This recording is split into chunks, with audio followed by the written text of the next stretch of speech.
Hello, and welcome to the LA Venture Podcast. This is Minnie Ingersoll, host of the podcast and partner at 10110. 10110 is a seed stage fund here in LA. All opinions expressed on this show by me and my guests are solely our own. If you are interested in LA Venture, go to 10110.net/podcast, where I've made a sortable list of all of the great LA VCs who've been on this show. Ivan Nikkhoo is my guest today. I think a lot of the LA Venture ecosystem will know Ivan already. Ivan runs a family office and 3 Capital, as well as Navigate Ventures, a B2B fund that invests after Series A and usually before Series B. I'm sure he'll tell us about it. Ivan has been a business executive for many years, is the chair of the YPO Venture Capital Group. He teaches at USC. And of course, he regularly hosts these fabulous tech ecosystem dinners. Ivan, welcome to the show. Great to see you. Thanks for coming on the pod. Thank you. Likewise. Glad to be here. Yeah. So Ivan, I've come to a lot of your dinners. I love them. They were actually my introduction to LA Venture. Well, yeah, you've been a key part of it. And thanks to you, I've met a lot of other people as well. You're the first call I make every time we schedule these dinners. I love it. And then you asked me, bring some friends. And I was like, all right, we'll have dinner at the Jonathan Club.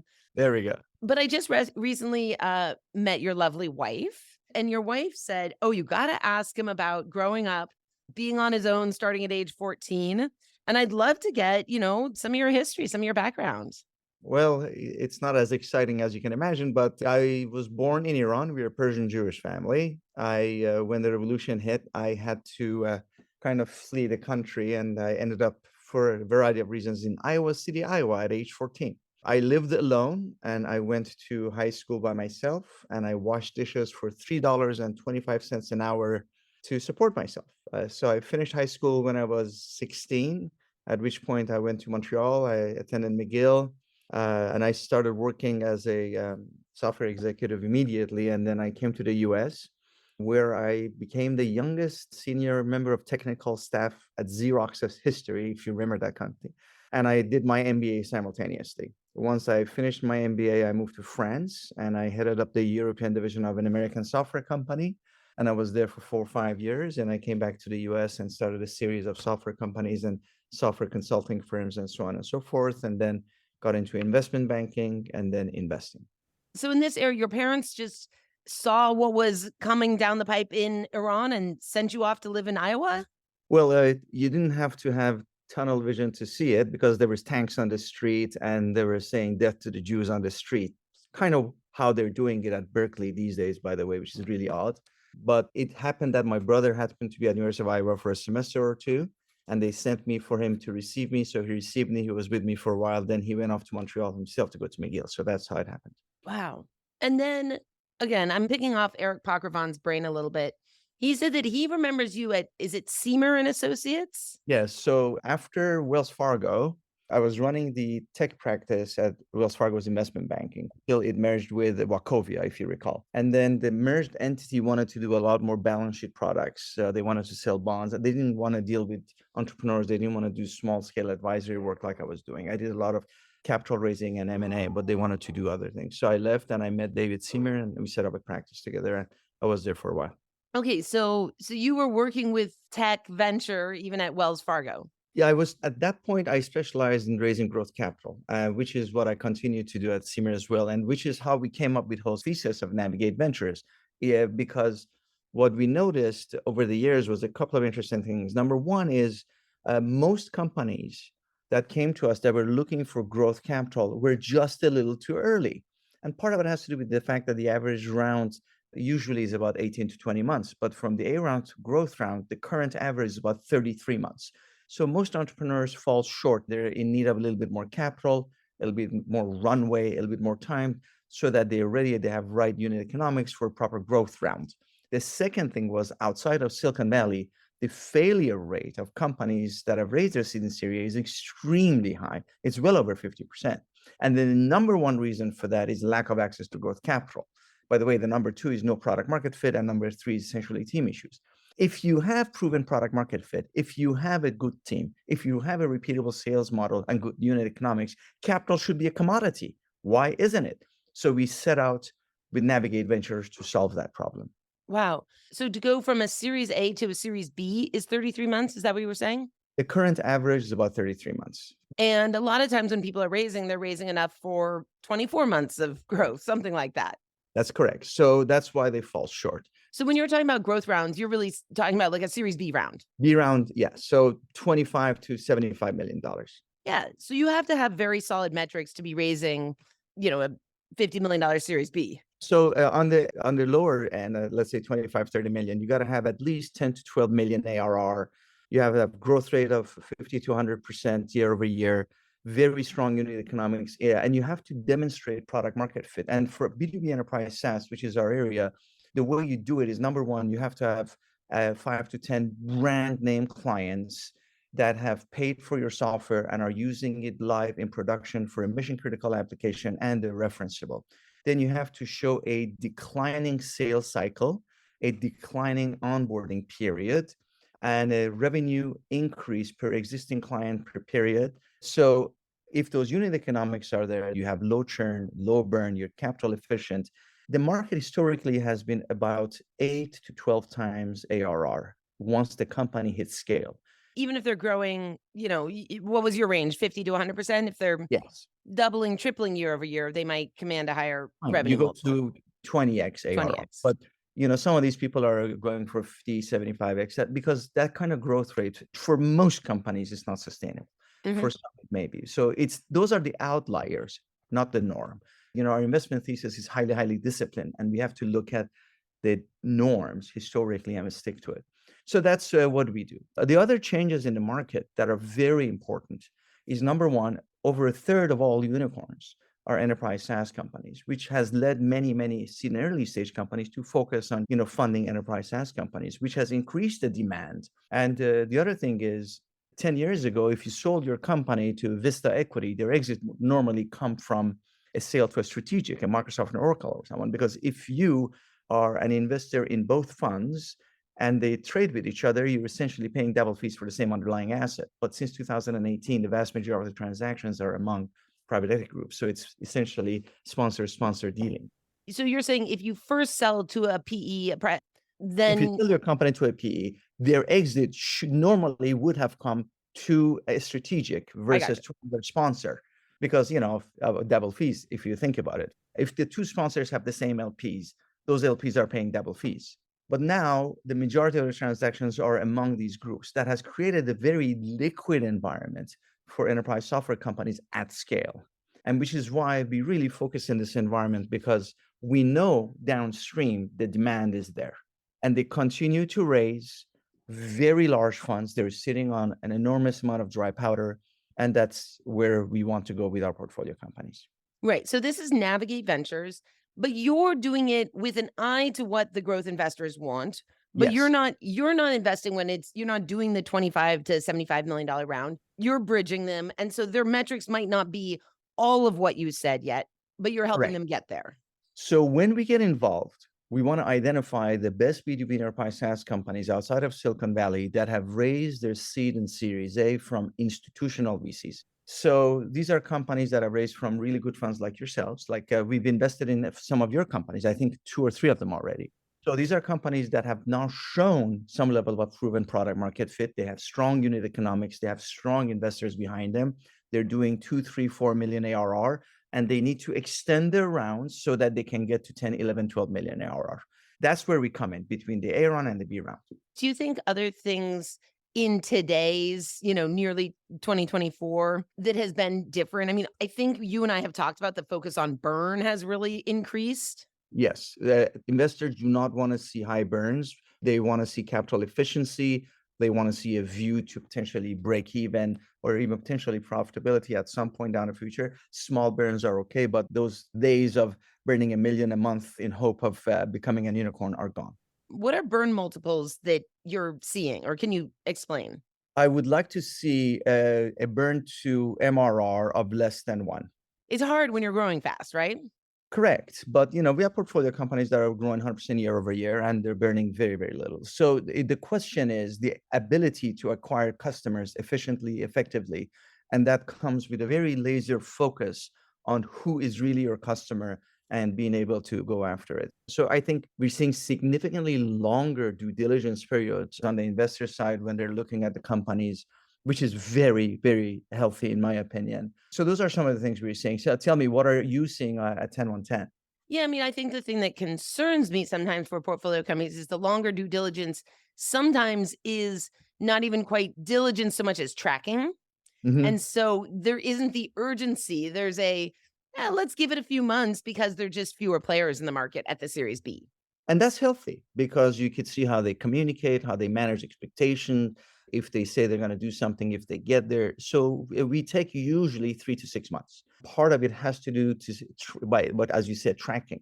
And meanwhile, we run a lot of tests, background tests, and even personality tests. We have a portfolio company called Fama.io that runs the most extensive background tests on companies you can imagine. A lot of private equity groups use them, by the way.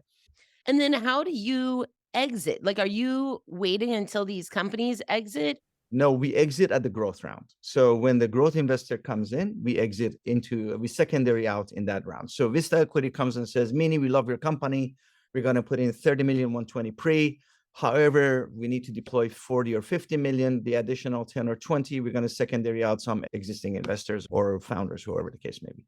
How often is that easy to do? Because it sort of assume that there's an oversubscribed round?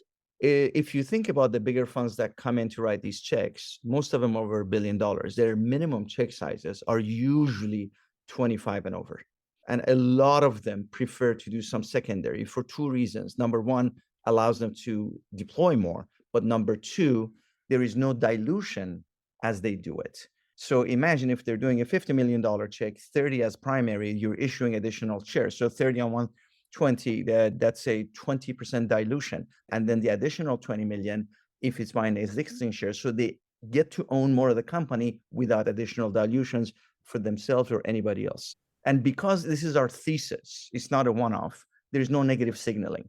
So everybody knows that's our thesis. We get in as a extension, we get out at growth. Interesting. Like, what sort of multiple are you looking to have on your investment? It's short term, right? Short term, 3 to 4 years, 3 to 5x. So short term, call it 3 on 3. Yeah. 3 years, 3x. You're near the end of fund one. Yeah. We have a Great. few investments left. By the way, send me anything you got. Okay. No, that's good. I've seen your updates. So I have been reading a lot of the content on your website and a lot of the stuff that you post and put out there. And so I want to pick up on some of the things you talk about. You talk some about hearing a pitch and what are the questions you're trying to get at. Tell me about like what you're trying to dig into. If you remember, you were kind enough to come to one of my classes when I taught at USC. Yeah. And I had the good fortune of having probably a few hundred people like you over the 9 years come and speak in my classes. And I learned certain things and developed certain patterns. So what we look for first and foremost is people that were in an industry, noticed a very big problem in the industry that they're from, and decided to solve that problem, versus people that said, oh, if I go do that, I can make money. Mm-hmm. And the second thing we want to know is that they are really understanding the basic unit economics. Those are basic steps. I think if they're able to do that, everything else follows. The most phenomenal thing for me, which is shocking, is every time I talk to this entrepreneur, 9 times out of 10, they start talking about what the solution does. Yes. And I keep saying, what is the problem you're solving for? And they keep telling me, well, our company does data aggregation. I'm like, and then you get frustrated and you say, thank you and goodbye. I want to ask a couple more questions about sort of the structure of your fund. I think you said that you don't do flat rounds or don't do down rounds. I don't like to do flat rounds and down rounds, not because of the mechanics behind it or because it's very easy to do, because it shows poor judgment on the part of the team. So you've seen it. A lot of these younger entrepreneurs in particular are very fixated on getting the highest valuation because they're not going to be diluted and it's going to feel better when they talk. It shows that the team, as well as the board and the investors, are not thinking properly about the next round. The moment you raise one round, you need to think to yourself, are we properly set up to be able to raise the next round? And if that question is not being asked, that's not the right deal for us. Well, but the market also changed. I mean, there were a lot of rounds where they were well set up to do a Series A, and then the Series A goalpost moved. Yeah, but a company doing about $1 million a year and getting a 60 million pre-valuation is not reasonable. Right. Especially No, if we the can agree growth on rate that. is not 10x and the growth rate is like 2x. Yeah. There's no reason for that. What do you think of the market today? I think it's reasonable. I mean, Silicon Valley is their own bubble. I still got a guy there. He's doing 1.7 million ARR and he has 110 million pre, and he's certain that that kind of nonsense is not acceptable to me. But I think I'm not looking for the bottom. I'm just not noticing that most investors and most entrepreneurs are a little bit more reasonable. I think some of the investors are pushing a little bit too hard down now. I think a good enterprise software company growing 100% year over year, good unit economics at 10, 12, 13 million deserves to be 8 to 15 times, depending on unit economics, not 4 to 6. So, okay, so you think regression to the norm, Series Bs are getting done for the good companies. Yes. I feel like, I think you posted this on your website, that there are fewer seed deals that got done in 2023. But yes, but that changed in Q4. So in the beginning of the year, there was a bit of a tightening, a significant, but now this quarter, the numbers are coming back and a lot of these are being done. And I think next year we're going to see somewhat of a more normal back to perhaps the year 2020 or 19. Part of it is this also many. In order for a fund manager to raise the next fund, they have to be 75% deployed. So a lot of people are sitting on dry powder and they need to deploy it. So, for example, we had told all our portfolio companies that we'll continue to support you. Don't go to market this year for any additional funding. We'll just take care of it internally with all the other investors. But now we're telling them Q1, all the ones that are at 10, 11, 12 million ARR, we're telling them, okay, Q1, it's time. Okay, interesting. Okay, so I'm expecting more activity in Q1. Yes. You post a lot of stuff like market insight stuff. Yes. You read anything interesting lately? Well, every morning I start by reading for about 2 hours. What is interesting is number one, there's a lot of big funds still being raised, which is fascinating to me. Dry powder is significant. So there's a lot of capital sitting on the sidelines that needs to be deployed. I actually think the AI valuation hype, that's also going to come back to the norm. I think next year there was a lot of companies that were funded that probably didn't deserve the valuations they had. I think the IPO markets are going to start opening up a little bit, allowing for a little bit more activity there. There is a lot of what we're seeing, debt funds and secondary funds. I think that has commoditized. There is a factor that people are forgetting. Silicon Valley Bank and Signature Bank are no longer. Therefore, every time we used to raise a round, we used to have venture debt on top of it at very, very attractive prices. In absence of that, a lot of these startups are going to find that they're going to be in need of some sort of an extension, because let's say you had a $6 million round and then you had another 2 million on top of that venture debt, but in absence of that 2 million, what are you going to do now? So we're going to see a continuation of demand for extension rounds across stages. Like Bullpen does exactly what we do between seed and A. So we're going to see a continuation of that. But I think you're going to see increased optimism in 24 for venture capital overall. That's great. What, on the debt side, do you have thoughts? You said it's kind of commoditized and yet we've lost SVB. So do you counsel companies to raise venture debt if they can? How do you think about that? Well, we counsel them not to raise the debt from these funds that are very, very expensive. They call it non-dilutive financing, which is nonsense. If you're paying 20% on the money that you've raised, it's very, very expensive. And if it's a large portion, it's a big chunk of money on your cap table, it's going to make your next round very, very difficult. I am very much against that in the earlier stages of a company's life cycle. So the whole Silicon Valley Bank team moved to Stifel. So if you're able to, let's say you're doing a $6 million, $8 million round, and if you're able to do venture debt for another 2 to 3, take it 100%. That is okay. That the venture debt from a bank, not from a fund, in my opinion. What is market rates nowadays from a Stifel, a PacWest, one of these credible bank lenders for venture High debt? single digits. High single digits. Yeah. Good. But they're non-recourse, they're very covenant light, and they're very friendly. Yes, exactly. The terms make a difference. Other things to talk about, Navigate. I have questions for you about, hosting dinners and other things in the ecosystem. Go ahead. Well, you host these amazing dinners. One question I have is, in hosting events, like, what have you learned that works really well? What makes for an especially good dinner? Well, you're there. Of course, Ivan. That makes it so much more fun. It's not just fun. It's just the energy that you bring to the room is phenomenal. Look, when I started doing these dinners, it started with 12 people. In fact, my very first dinner, Gil was sitting next to me. And that That's goes smart. back a very, very long time. So the point that I'm trying to make at these dinners is we have a small ecosystem. We need to know each other. We need to work with each other. We need to be able to do deal flow and help each other's portfolio companies, so on and so forth. And that's the only point. And if you notice, I never even talk about Navigate at the dinners. I want to make sure everybody else gets to know each other. And I send all the contact information the day after for everybody. And I'm trying to go out of my way for everyone to get to know each other. And it's very important. And I always believed in it, and I still do, and I'll continue to do that. And I want to make sure that we are doing it while we have fun, while we have a few laughs, and while, it's not all serious. I think it's proven to be very, very helpful.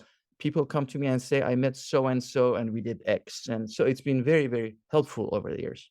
It has been extremely helpful to me. I've gotten to know so many people at your dinners. But yes, I would say you do have that particular style. And I was wondering how you convey it because, a bunch of VCs at the Jonathan Club could be a pretty stiff affair. And So this came about because in YPO, and I've been a member for a very long time, we have this concept of getting to know each other. Although the way you do it in YPO is a lot more structured, a lot more confidential. But if you and I have only talked about business and I don't know anything about you personally, it's not the same versus you and I now have a couple of drinks and you tell me something about yourself that I will remember. And over the years, as we get to know each other better and better, the relationship gets so tight and the trust builds so that when we discuss something, I don't ever have to question that trust. Mm. And that's what's so important. With knowing someone over a period of time, knowing things about them that normally you wouldn't, trust is built. And I think there's a ton of that in the LA ecosystem. I think a lot of people know each other from your dinners and otherwise. Like, how do you think of the LA ecosystem and your role in it, both? My role in it is very, very small. I think our ecosystem is filled with people like you that are just phenomenal. They mean well, they go out of their way to help each other. We have very, very smart people. We don't have enough capital in Southern California. That's part of the issue. When you're helping your companies get to the next round, are there LA firms you're talking to? I can count on one hand how many LA firms are. B March, Capital. B Capital, Who was the first one you said? March, March. Yep. Anthus, Yes. who else? 3L. 3L. Yeah, there we go. And they're only sort of LA now. There you go. There's probably one or two that we're missing Yeah, right now. That's it. I know. And who's Fred? Fred's your partner. Correct, Fred Thiel. We've known each other from YPO since 2005. What's the short version of his background? Kind of like me, he was an operator, he was a CEO, he was an investment banker, he was a private equity, kind of like me. He's a Swedish guy, phenomenal, love him to death. When you're teaching at USC, By the way, I'm no longer teaching there. okay, when you did, what was sort of the message? How are you hoping to help your students? So there was two reasons I love teaching. Number one is we all have our community give back. Some people, I used to sit on boards of all sorts of nonprofits and all that. But then I realized teaching is probably the biggest give back you do. You don't really get paid teaching at these schools, and the time it takes is just enormous. But I cannot tell you how many times I had students coming to me and saying, Professor Nikkhoo, you changed my life. And that is the most wonderful thing anybody can ever tell you. So I helped create the entire venture capital curriculum. I helped bring in people like you over and over again. Through my classes and such introductions, we started placing my students into these funds everywhere. So there was a lot of that got jobs. So the message was, number one, this is an important industry, but you need to really take it seriously. You need to understand what it takes to get there. But the problem is getting into venture capital private equity is very hard if you don't know the right people. So through these classes and meeting all these people, a lot of those introductions were made. You can see the results. A lot of the people that are placed in these funds were my students. Who are a couple of your students that I might know? Actually, there's I could be going anywhere in LA and somebody comes and says, oh, Professor Nikkhoo. And I'm like, I'm sorry, I don't remember. So, you have 150 students per semester for 9 years. That's a lot. So I don't remember all of them. I love that. It comes through. Your care for the give back comes through in knowing you, but in reading your website, you talk a lot about ESG on your website. Yeah, I am a huge supporter of, especially on the environment, and that has to do with it's a very personal thing. I'm a scuba diver, and over the years, I am seeing a decline in what's happening in the oceans. Where, what used to be a great dive site is dead. So if you see that coral, it's the most depressing thing you can possibly imagine. When coral dies, it turns white. And when the weather is not so good, it's actually a grayish. It looks like death. It's sad. It takes 20 years for coral to grow, but it takes a few minutes for it to die. Plastic is doing enormous damage. So if I had all the wealth in the world, I would focus on two areas. Number one, reforestation. I don't understand why they're cutting down all these forests where we can use cement instead of wood for building. And number two would be cleaning the oceans. I like that. That it comes from in knowing you and talking to you. And then on your website, you've got all your sailing pictures. Yep, oceans are the most important thing. Wow. I love it. You and I share that. Ivan, how would your friends describe you? Before or after a few drinks? Oh, good. Let's do a before and an after. I like that. What you see is what you get. Mm.